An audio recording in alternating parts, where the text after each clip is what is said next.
Hello दोस्तों, welcome to आरपीएनसी study. दोस्तों, आज के इस वीडियो में हम बहुत इंपॉर्टेंट टॉपिक के बारे में बात करने वाले हैं। उसका नाम है ब्लड सेल काउंटिंग, जिसे अपन हीमोसाइटोमेट्री भी कहते हैं। इसके बारे में हम इस वीडियो में बताने वाले हैं और इस वीडियो में अपन आरबीसी काउंटिंग के बारे में पढ़ेंगे। तो चलिए दोस्तों, अपन वीडियो स्टार्ट करते हैं। दोस्तों, अपन ब्लड सेल काउंट क्यों करते हैं? दोस्तों, अपन जो अलग अलग डिजीज होते हैं, डिफरेंट डिजीज को डायग्नोज करने के लिए, यानी अलग अलग जो डिजीज होते हैं उनके बारे में पता लगाने के लिए अपन क्या करते हैं, ब्लड सेल काउंट करते हैं। तो दोस्तों, अपन आरबीसी, डब्ल्यूबीसी, प्लेटलेट्स, इन तीनों को क्या है, अलग अलग काउंट करते हैं और इनको काउंट करने के लिए अपने को माइक्रोस्कोप को काम में लेना होता है। अब अपन काउंट केस करते हैं। जो ब्लड होता है, ब्लड को क्या है, डाइल्यूटिंग फ्लूइड के साथ मिक्स करके डाइल्यूट बनाते हैं और उस डाइल्यूट को क्या है, अपन काउंटिंग चेम्बर पर क्या करते हैं, उसको चार्ज करते हैं और फिर बाद में क्या करते हैं, अपन माइक्रोस्कोप में देखते हैं और काउंट करते हैं उनको। तो इस टेक्निक को अपन क्या कहते हैं, हीमोसाइटोमेट्री कहते हैं। तो चलिए दोस्तों, अपन देखते हैं आरबीसी काउंट किस प्रकार से करते हैं और आरबीसी काउंट को करने के लिए अपने पास क्या इक्विपमेंट चाहिए होता है, उसके बारे में देखते हैं। तो रिक्वायरमेंट इक्विपमेंट, ये पहला इसका जो टॉपिक है वो है। तो आरबीसी के अंदर अपने को आरबीसी डाइल्यूटिंग फ्लूइड चाहिए होता है, RBC pipette, haemocytometer, cover slip और माइक्रोस्कोप, साथ ही टिश्यू पेपर और ब्लड सैंपल। ब्लड सैंपल होगा तभी तो अपन जांच करेंगे कि आरबीसी कितनी होगी उसके अंदर। तो ब्लड के अंदर जो लेंगे अपन, कैपिलरी ब्लड ले सकते हैं या अपन एडीटीए ब्लड काम में ले सकते हैं। अब एक एक करके इनके बारे में अपन पढ़ते हैं अपन। तो चलिए दोस्तों, जो पहला आता है अपने पास वो है RBC diluting fluid. RBC diluting fluid कैसे बनाते हैं अपन? ब्लड सैंपल लेंगे, ब्लड सैंपल को डाइल्यूटिंग फ्लूइड के साथ क्या है, मिक्स करेंगे और फिर डाइल्यूट बनाएंगे। जो आरबीसी के अंदर जो डाइल्यूटिंग फ्लूइड बनाते हैं, वो 1:200 का होता है। और डाइल्यूटिंग फ्लूइड बनाते क्यों है? जो आरबीसी होती है वो 5 मिलियन पर क्यूबिक होती है, तो इसको डायरेक्ट काउंट करना आसान नहीं होता है, इसलिए अपन इसको डाइल्यूटिंग फ्लूइड के साथ क्या है, डाइल्यूट करते हैं और फिर डाइल्यूट बनाते हैं। आरबीसी काउंट के अंदर अपन 2 डाइल्यूटिंग फ्लूइड काम में लेते हैं। जो फर्स्ट है वो है फॉर्मेलिन सिट्रेट डाइल्यूटिंग फ्लूइड। और ये किस चीज बना हुआ होता है, इसके अंदर कंपोजिशन देखते हैं। ट्राइसोडियम सिट्रेट 3 ग्राम होता है इसके अंदर, फॉर्मेलिन 1 ml होता है और डिस्टिल वाटर 99 ml होता है। और सेकेंड डाइल्यूटिंग फ्लूइड जो होता है वो है हाइमस डाइल्यूटिंग फ्लूइड। ये किन किन चीजों से मिलकर बना होता है? ये सोडियम क्लोराइड, इसके अंदर 0.5 ग्राम होता है, सोडियम सल्फेट 2.5 ग्राम होता है और मेर्क्यूरी क्लोराइड जो होता है वो 0.25 ग्राम होता है और डिस्टिल वाटर इसके अंदर 100 ml होता है। ये 2 डाइल्यूटिंग फ्लूइड आरबीसी काउंट के लिए काम में लेते हैं अपन। अब अपन बात करते हैं आरबीसी पिपेट के बारे में। तो दोस्तों, आरबीसी जो पिपेट होती है वो कुछ इस प्रकार की होती है। ये जो पिपेट है वो 1:200 का क्या बनाती है, डाइल्यूटिंग फ्लूइड बनाती है, डाइल्यूट बनाती है। तो इस डायग्राम से आप समझ सकते हैं, जो आरबीसी पिपेट होती है उसके जो बॉटम पे क्या है, 0.5 का मार्क होता है, मिडल के अंदर 1.0 यानी 1 का मार्क होता है और टॉप पे क्या है, 1.101 का क्या है, मार्क होता है। और इसके अंदर एक राउंड बल्ब होता है, राउंड शेप का एक बल्ब होता है और फिर इसके अंदर क्या है, एक रेड बीड होता है जो क्या है, जो ब्लड और डाइल्यूटिंग फ्लूइड को क्या है, मिक्स करता है। इसके ऊपर से एक रबर की ट्यूब लगी होती है जो सकिंग के लिए काम में आती है, यानी कि फ्लूइड को बाहर निकालने काम में आती है। आप इस डायग्राम से आसानी से समझ सकते हैं किस प्रकार की होती है आरबीसी पिपेट। अब आगे अपन देखते हैं। अब बात करते हैं अपन हीमोसाइटोमीटर। इसके बारे में मैंने पिछले वाले वीडियो में बताया था, आप देख सकते हैं, और इसमें भी थोड़ा मैं आपको हिंट दे देता हूँ। हीमोसाइटोमीटर क्या होता है? काउंटिंग चैम्बर होता है जो सेल काउंट करने के काम में आता है। ज्यादातर अपन न्यूबार चैम्बर काम में लेते हैं, सेल काउंट करने के लिए अपन न्यूबार सेल चैम्बर काम में लेंगे। अब जो न्यूबार चैम्बर होता है वो किस प्रकार का होता है, वो मैं आपको डायग्राम में दिखा देता हूँ। इस प्रकार का क्या है, ये न्यू बार चेम्बर होता है। ठीक है, अब इसके अंदर क्या है, 9 स्क्वायर का क्या है, रूलर एरिया होता है। 9 स्क्वायर का रूलर के एरिया कैसे, ये जो न्यू बार चेम्बर है इसके अंदर 1 2 3 4 5 6 7 8 9, ये 9 स्क्वायर का क्या है, रूलर एरिया होता है इसके अंदर। और इसकी जो डेप्थ होती है वो 0.1 mm या फिर 1/10 mm इसकी क्या है, डेप्थ होती है। आउटर 4 स्क्वायर, और इसके अंदर क्या है, 4 बार के स्क्वायर होते हैं। ये जो है इनको अपन बड़े बॉक्स बोलते हैं, लार्ज बॉक्स। जो ये 4 स्क्वायर बॉक्स है, और एक सेंट्रल बॉक्स होता है, सेंट्रल स्क्वायर बॉक्स होता है।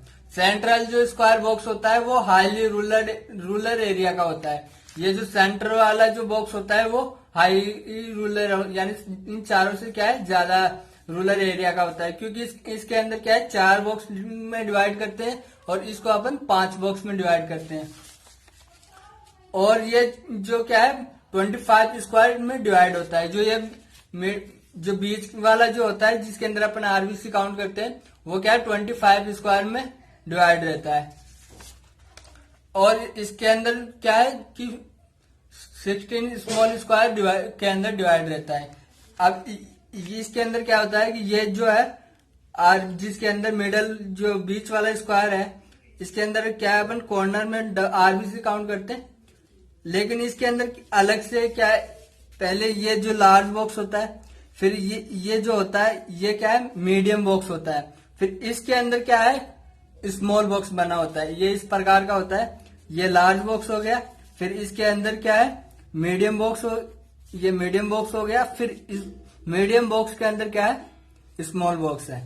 इस प्रकार से ये 3 बॉक्स बने होते हैं इसके अंदर। अब अपन बात करें सेंट्रल स्क्वायर के, अदर 4 स्क्वायर और एक सेंट्रल स्क्वायर में आरबीसी काउंट करते हैं। इस लाइन का मतलब है जो ये न्यू बार चैम्बर है इसका जो है सेंटर वाला स्क्वायर है, इसके जो 4 कॉर्नर है ये आप देख सकते हैं इनके अंदर, और एक सेंट्रल वाला, ये इन 5 के अंदर क्या है अपन आरबीसी काउंट करते हैं। आपको समझ में आ गया हेमोसाइटोमीटर। अब अपन बात करते हैं प्रोसीजर, किस प्रकार से अपन आरबीसी काउंट करेंगे। तो सबसे पहले क्या करेंगे, आरबीसी पिपेट लेंगे और उसके अंदर 0.5 मार्क तक क्या करेंगे, ब्लड सैंपल का फिलअप करेंगे। यानी आरबीसी पिपेट के अंदर 0.5 का जो मार्क है वहां तक ब्लड लेंगे। फिर बाद में जो भी पिपेट के किनारे पे जो भी एक्स्ट्रा ब्लड होगा उसको रिमूव कर देंगे। और फिर आरबीसी डायल्यूटिंग फ्लूइड को पिपेट के अंदर 101 यानी 101 मार्क तक फिलअप करेंगे। यानी कि पहले तो अपन 0.5 मार्क तक ब्लड लेंगे, फिर बाद में डायल्यूटिंग फ्लूइड भरेंगे 101 मार्क तक, फिर दोनों को क्या करेंगे, मिक्स कर देंगे। ब्लड और डायल्यूटिंग फ्लूइड को क्या है, मिक्स करेंगे। कैसे करेंगे अपन, पिपेट को रोटेट करके। अब फिर बाद में हीमोसाइटोमीटर के रूलर एरिया पर कवर स्लिप रखेंगे। जो हीमोसाइटोमीटर लेंगे और फिर उसकी जो रूलर एरिया है वहां पर कवर स्लिप रखेंगे। और फिर बाद में क्या करेंगे, पिपेट से फर्स्ट ड्रॉप रिमूव करेंगे। जो अपने पिपेट के ऊपर क्या है, एक रबर की ट्यूब लगी हुई थी, उसको दबाएंगे और उसको दबाने से क्या है कि फिर जो फर्स्ट ड्रॉप निकलेगी उसको रिमूव कर देंगे, जिससे क्या है कि जो अनवांटेड जो भी होता है वो बाहर निकल जाता है। अब अपन ने हेमोसाइटोमीटर के ऊपर अपन ने क्या रखा था, एक कवर स्लिप रखा था रूलर एरिया पर। उस कवर स्लिप और पिपेट के बीच में क्या है 45 का एंगल बनाएंगे, 45 डिग्री का क्या है एंगल बनाएंगे, और वहां पर क्या है डायल्यूशन डाल देंगे। तो इस प्रोसेस को अपन क्या कहते हैं, चार्जिंग ऑफ चैम्बर कहते हैं। जिस मान लीजिए ये अपने पास क्या है, हीमोसाइटोमीटर है और ये पिपेट है, और ऐसे अपन 45 पे एंगल बनाएंगे। ऐसे थोड़ा सा तिरछा रखेंगे, 45 पे एंगल बनाएंगे। और ये मान लीजिए टॉप के ऊपर क्या है, एक रबर की ट्यूब लगी हुई होती है, उसको दबाएंगे और फिर बाद में ऐसे चार्ज करेंगे इसको। इस प्रोसेस को अपन क्या कहते हैं, चार्जिंग ऑफ चैम्बर कहते हैं। अब जैसे अपन कवर स्लिप पर क्या है, जैसे ही वो डालेंगे डाइल्यूशन डालेंगे, तो अपन को याद रखना है कि एयर बबल्स नहीं होने चाहिए। अगर डाइल्यूशन डालते समय कवर स्लिप पर क्या है एयर बबल आते हैं, तो अपन को ये सारी प्रोसेस दोबारा करनी पड़ेगी। तो ये बात अपन को क्या है ध्यान में रखनी होती है। फिर बाद में 10-15 मिनट इसको क्या है सेल सेट होने के लिए ऐसे रख देते हैं। हीमोसाइटोमीटर को अपन माइक्रोस्कोप के अंदर क्या है लगाते हैं, या माइक्रोस्कोप की स्टेज पे रखते हैं, और फिर बाद में सेंट्रल स्क्वायर के आउटर 4 स्क्वायर में सेंट्रल स्क्वायर में आरबीसी काउंट करते हैं अपन। तो जैसे यहाँ पे ये माइक्रोस्कोप में देखेंगे तो ये इस प्रकार की संरचना दिखाई देती है। तो अपन को ये सेंटर वाला जो बॉक्स है इसके 4 कॉर्नर है इन पे और एक सेंटर वाले, इन 5 पे क्या है आरबीसी काउंट करते हैं। 16 इंटू 5 यानी इक्वल टू 18 स्मॉल स्क्वायर में आरबीसी काउंट करते हैं। 18 स्मॉल स्क्वायर के इस प्रकार से अपन देखेंगे, एक जो ये जो स्क्वायर है लार्ज वाला और इसके अंदर जो मीडियम वाला जो बॉक्स है इसके अंदर कितना होता है 16 स्मॉल बॉक्स होता है। तो इसके 5 बॉक्स है तो 5 से गुना करेंगे तो 18 यानी 80 स्मॉल स्क्वायर के अंदर क्या आरबीसी काउंट करते हैं अपन। अब कैलकुलेशन की बात करते हैं अपन। तो टोटल आरबीसी काउंट करने का फॉर्मूला होता है एन इंटू डायल्यूशन बटा हुआ एरिया इंटू डेप्थ। एन यहाँ पे क्या होता है कि नंबर ऑफ काउंटेड सेल, जितनी सेल काउंट करते हैं उनका क्या है नंबर होता है। अब जैसे टोटल आरबीसी है, एन अपन को ज्ञात करना है, मतलब पता नहीं अपन को कितनी सेल है। फिर डायल्यूशन कितना हो गया, कितना डायल्यूशन 1/200 का अनुपात क्या है डायल्यूशन बनाया था इसने, तो 200 इसका डायल्यूशन हो गया।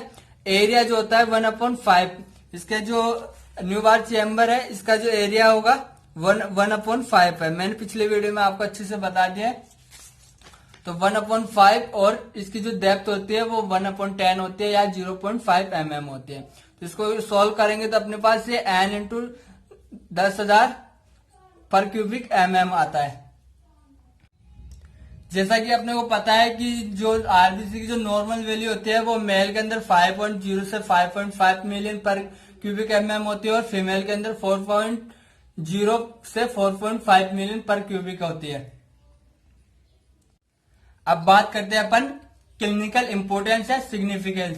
तो अपन बात करते हैं आरबीसी। अगर आरबीसी क्या है अपनी नॉर्मल वैल्यू से कम होगी तो उस कंडीशन में अपन इसको इरेथ्रोसाइटोपिनिया कहते हैं। और कौन कौन सी कंडीशन के अंदर आरबीसी क्या है उसकी नॉर्मल वैल्यू से कम होते हैं। एनीमिया और ब्लीडिंग डिसऑर्डर के कारण क्या है कि आरबीसी अपनी नॉर्मल वैल्यू से कम होती है। और आरबीसी अपनी नॉर्मल वैल्यू से ज्यादा होगी तो अपन उस कंडीशन में इसको बोलेंगे इरेथ्रोसाइटोसिस। और वो कौन कौन सी कंडीशन है जिसके अंदर आरबीसी अपनी नॉर्मल वैल्यू से ज्यादा होगी, लंग्स डिजीज होगी तो आरबीसी अपनी नॉर्मल वैल्यू से ज्यादा होगी। और जेनेटिक्स केसेज के अंदर भी क्या है आरबीसी अपनी नॉर्मल वैल्यू से ज्यादा होती है। तो दोस्तों मैंने इस वीडियो के अंदर आरबीसी काउंट करना बताया और मैं उम्मीद करता हूँ आपको अच्छे से समझ में आ गया होगा। बहुत ही नॉर्मल इजी वे में मैंने आपको आरबीसी काउंट करना बताया। और अब इसका अगला जो वीडियो होगा वो डब्ल्यूबीसी काउंट और उसके बाद प्लेटलेट्स काउंट होगा। तो